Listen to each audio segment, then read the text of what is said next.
The Lord of the Ring. The golden light of dawn broke over the forests of Amon Hen, revealing a scene of chaos and despair. The Fellowship, once united in purpose, now lay scattered and broken.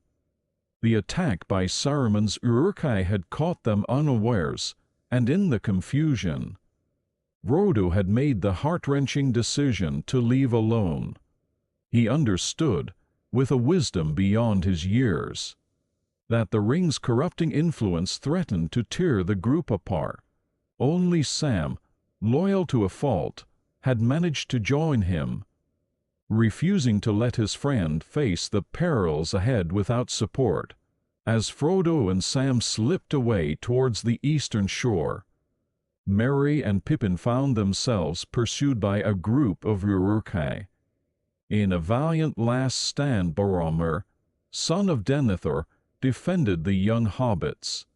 His horn of Gondor rang out, clear and defiant, as he fought off wave after wave of attackers.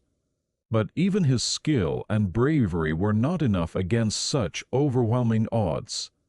Pierced by many arrows, Boromir fell, but not before ensuring the safety of his hobbit charges. Aragorn, Legolas, and Gimli arrived too late to save Boromir, but were in time to hear his last words. With his dying breath, Boromir confessed his attempt to take the ring from Frodo, and begged Aragorn to save their people. As the life faded from his eyes, Aragorn promised to not let the White City fall, nor their people fail. They sent Boromir's body over the falls of Rhoros in an elven boat, a warrior's funeral for a son of Gondor, with Frodo and Sam gone to continue the quest alone, and Merry and Pippin captured by the Uruk-hai. Aragorn faced a difficult choice. After much deliberation, he decided they would not follow Frodo. "Frodo's fate is no longer in our hands," he said grimly. Instead, they would pursue the Uruk-hai and attempt to rescue their hobbit friends. And so began the great chase across the plains of Rohan. Aragorn, Legolas, and Gimli pushed themselves to the limits of endurance.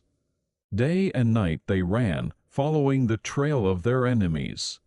Aragorn's skills as a ranger were put to the test as he tracked the Uruk-hai across the vast grasslands. As they ran, the unlikely trio forged a deep bond. Legolas, with his elven sight, served as their eyes, spotting dangers from afar. Gimli, despite his shorter stature, showed incredible stamina, his dwarven endurance allowing him to keep pace. And Aragorn led them on, his determination never wavering, driven by his promise to the fallen Boromir and his duty to his hobbit friends. On the third day of their pursuit, they encountered the riders of Rohan, led by Eomer, nephew of King Theoden. Initially suspicious of the strangers in his land, Eomer's demeanor changed when he learned of their quests. He brought grave news: his riders had attacked and destroyed a group of Uruk-hai the previous night, burning the bodies. Of hobbits, he had seen no sign.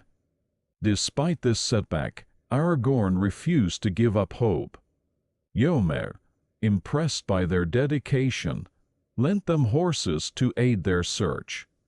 The three hunters rode to the site of the battle, a smoldering pyre of orc corpses at the eaves of Fangorn Forest. As night fell and hope dwindled, Aragorn made a startling discovery: signs that the hobbits had escaped into Fangorn Forest. But Fangorn was old and perilous, full of forgotten dangers and ancient magics. With no other choice, they plunged into the murky depths of the forest at first light. In the shadowy halls of Fangorn, among trees older than the sun, they made an astonishing discovery. There, bathed in a brilliant white light, stood Gandalf, returned from death as Gandalf the White. His resurrection was a sign of hope, a turning of the tide in the war against darkness. Gandalf brought news of Merry and Pippin's safety, now in the care of Treebeard, the oldest of the Ents. But he also warned of greater dangers.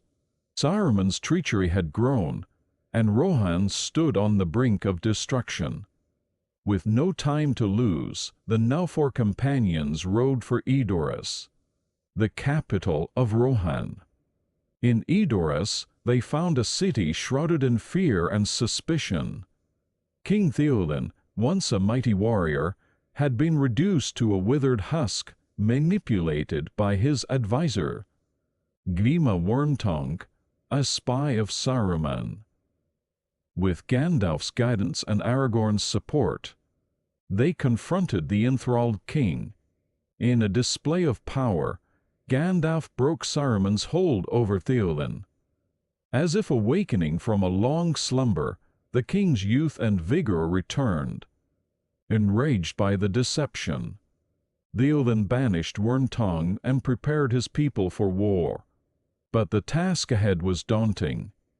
Saruman's forces were vast, and Rohan's strength was diminished. After much debate, Theoden made the decision to evacuate his people to the ancient fortress of Helm's Deep. It was a desperate gamble, but one that offered the best chance of survival against the coming storm. Meanwhile, in Fangorn Forest, Merry and Pippin found themselves in the care of Treebeard, an Ent of immense age and wisdom. At first, the Ents were reluctant to get involved in the wars of men and wizards. But as Merry and Pippin shared tales of Saruman's destruction, the felling of trees, and the burning of forests, anger began to stir in the ancient Treeshepherds. In a momentous Entmoot, a gathering of Ents, a decision was reached. With a fury that shook the earth, the Ents marched to war. Their target Isengard, Saruman's stronghold. The very forest itself seemed to come alive, as Huorn's trees more awake than normal. But not fully Ents joined the march. As the Ents moved on Isengard, the people of Rohan prepared for siege at Helm's Deep. The fortress, carved into the side of a mountain, had never fallen to enemy attack, but it had never faced an army like the one Saruman had unleashed. The night was filled with the sound of marching feet, as Saruman's army, numbering in the tens of thousands, approached. Rain lashed down, turning the ground to mud, and making the stone walls treacherous. Despite the overwhelming odds, the defenders of Rohan stood firm, bolstered by the presence of Aragorn, Legolas, and Gimli. The battle was fierce and desperate. Wave after wave of Uruk-hai crashed against the walls of Helm's Deep. Ladders were raised, and the enemy poured over the battlements. In the chaos, individual acts of heroism shone through. Legolas and Gimli engaged in a friendly competition, counting their kills. Aragorn led sortie after sortie, his sword Andúril flashing in the darkness. But the defenders were vastly outnumbered, and slowly, but surely, they were pushed back. As dawn approached, all seemed lost. The main gate had been breached, and the remaining defenders were cornered in the glittering caves. It was then, in the darkest hour before dawn, that hope arrived. Gandalf appeared on the horizon, leading a host of riders led by Eomer. At the same time, a forest had appeared where none had been before. The Huorns had arrived, trapping the Uruk-hai between hammer and anvil. The tide of battle turned swiftly. Caught between the renewed defenders of Rohan and the wrath of the forests, Saruman's army was utterly destroyed. As the sun rose over Helm's Deep, victory belonged to Rohan. With Rohan saved, attention turned to Isengard. Gandalf led a company including Theoden, Aragorn, Legolas, and Gimli to confront Saruman. They found Isengard in ruins, flooded by the Ents' attack. Merry and Pippin, reunited with their friends, recounted the Ents' swift and terrible vengeance. Saruman, once the head of the Istari and the wisest of the Maiar, was now trapped in his tower of Orthanc. Gandalf offered him one last chance at redemption, but Saruman's pride and bitterness led him to refuse. In response, Gandalf broke Saruman's staff, casting him from the Order of Wizards and stripping him of his power. As they prepared to leave, Wormtongue, in a fit of rage or despair, threw an object from the tower. It was retrieved by Pippin, a perfect sphere of dark crystal. Gandalf quickly wrapped it in his cloak, recognizing it as one of the Lost Palantiri, the Seeing Stones of Númenor. That night, unable to resist its allure, Pippin took the Palantir and looked into it. He was immediately confronted by Sauron himself, an experience that left the young hobbit shaken and terrified. But this act had unforeseen consequences. Sauron, believing Pippin to be the ring-bearer, focused his gaze on Isengard. Gandalf, realizing the danger, decided to ride immediately for Minas Tirith, taking Pippin with him.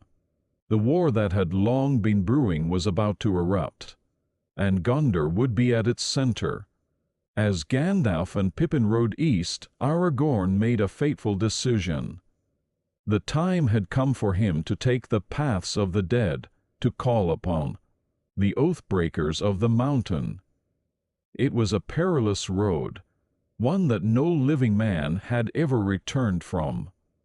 But if there was any hope of saving Gondor, Aragorn knew he had to try. While these great events unfolded, Frodo and Sam continued their lonely journey towards Mordor. Guided by the creature Gollum, they made their way through the Dead Marshes, a haunted swamp filled with the corpses of ancient battles. Gollum's internal struggle between his desire for the ring and his growing loyalty to Frodo became increasingly apparent. Their path took them to the Black Gate of Mordor, an impenetrable entrance to the Dark Land. Realizing the impossibility of entering this way, they allowed Gollum to lead them to a secret path. He knew through the pass of Cirith Ungol. As they traveled, the weight of the ring grew heavier on Frodo. Its malevolent will sapped his strength and clouded his mind. Only Sam's unwavering support and Frodo's own incredible resilience kept him moving forward.